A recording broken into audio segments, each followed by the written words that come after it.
यदि आप सभी अपने जीवन को संपूर्णता से जीना चाहते हैं, अपने जीवन में सुख, समृद्धि, यश, वैभव, ऐश्वर्य, शांति और शुद्धता से अपने जीवन को जीना चाहते हैं, तो आपको ये निश्चित करना होगा कि आप प्रकृति के पंच तत्वों को संतुलन में लेकर के चलें। हमने अपने लास्ट वीडियो में उसे पढ़ा था कि किस तरीके से वो पंच तत्व आपके इस हाथों की उंगलियों में भी उपस्थित हैं। तो वो जो पंच तत्व हैं, अभी हम उनके संतुलन की बात कर रहे हैं, पृथ्वी, जल, अग्नि, वायु और आकाश। तो सबसे पहले हम ये समझें कि वो पंच तत्व कार्य किस तरीके से कर रहे हैं और हम उनसे अपने संबंधों को कैसे स्थापित कर सकते हैं। हम हर उस चीज़ को महत्व देते हैं जिनसे हम अपने संबंध को स्थापित कर पाते हैं। यदि हम उससे अपने संबंध नहीं बना पाते तो हम उसे महत्व भी नहीं देते, और हमारा ये जो रिलेशन है, संबंध जितना गहरा होता है, हम उस चीज़ को उतना अधिक महत्व देते हैं।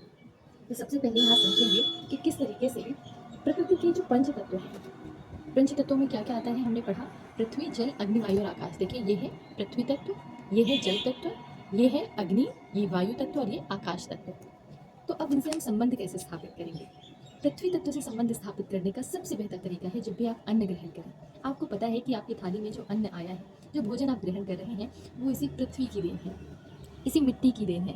तो आपको कृतज्ञता व्यक्त करनी है भावनाओं के साथ। केवल हाथ जोड़ करके बैठना नहीं है, केवल ऊपर ही ऊपर कुछ नहीं कह देना। आपको वो भावनाएं रखनी है कि ये वास्तविकता है कि इसी मिट्टी से, इसी पृथ्वी से आपको वो अन्न प्राप्त हुआ है। तो आप उसके प्रति कृतज्ञता व्यक्त करें कि हाँ, पृथ्वी माँ ने जो आपको दिया है उसके लिए आप कृतज्ञ हैं, उससे आपका जीवन का संचालन हो रहा है, आपको जीवन की ऊर्जा मिल रही है। यदि आपको ये शुद्ध जल मिल रहा है, आपको जब आवश्यकता है तब आपको ये पानी मिल जाता है, तो यकीन मानिए कि आप बहुत भाग्यशाली हैं।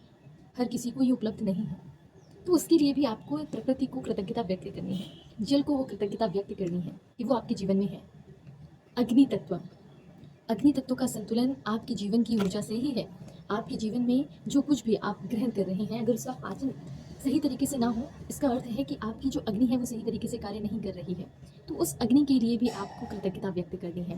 और ये अग्नि यदि हमारी बिगड़ जाती है तो आपके शरीर में हजारों तरीके की बीमारियां उत्पन्न हो जाती हैं। इस अग्नि को भी आपको कृतज्ञता व्यक्त करते हुए आगे बढ़ना है। और फिर हम देखेंगे यहाँ वायु तत्व। वायु तत्व जिसे हम प्राणवायु कहते हैं, जिसे हम हर समय ले रहे हैं, जिसकी अनुपस्थिति में हमारा जीवन ही असंभव है। प्राण तत्व के लिए आपकी सराउंडिंग में यदि वो ना हो तो आप ना हो। अभी हम बातचीत कर पा रहे हैं, या मैं यहाँ उपस्थित हूँ और आप वहाँ उपस्थित हैं और आप उसे देख पा रहे हैं, तो उसका कारण ही ये प्राणवायु है। हमें इससे अपने संबंधों को बहुत प्रगाढ़ करना होगा। इसी वायु के कारण हमारा जीवन है। तो हम इसे क्यों नहीं हर समय धन्यवाद दे सकते, हम क्यों इस बात का ख्याल नहीं रख सकते कि कैसे हमें उस वायु को हर समय हम उसकी पवित्रता का ध्यान रख सकें, शुद्धता का ध्यान रख सकें। फिर आता है आकाश तत्व। आकाश तत्व जिसके अंदर हम सभी हैं। यदि ये आकाश तत्व ना हो तो आपके पास स्थान ही नहीं होगा, आपके पास कोई स्पेस नहीं होगा जहाँ पर आप कुछ भी कर सकें।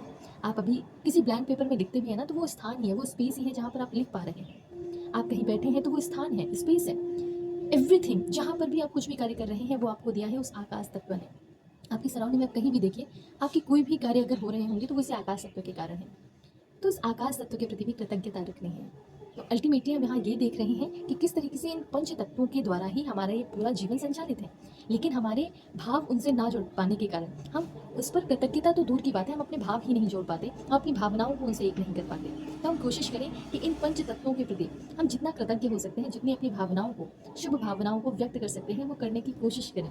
आप अपने जीवन में स्वयं उस अंतर को महसूस करेंगे कि आपके जीवन में कुछ तो है जो बहुत अधिक परिवर्तित हो गया है, और वो भी बहुत सकारात्मक रूप से।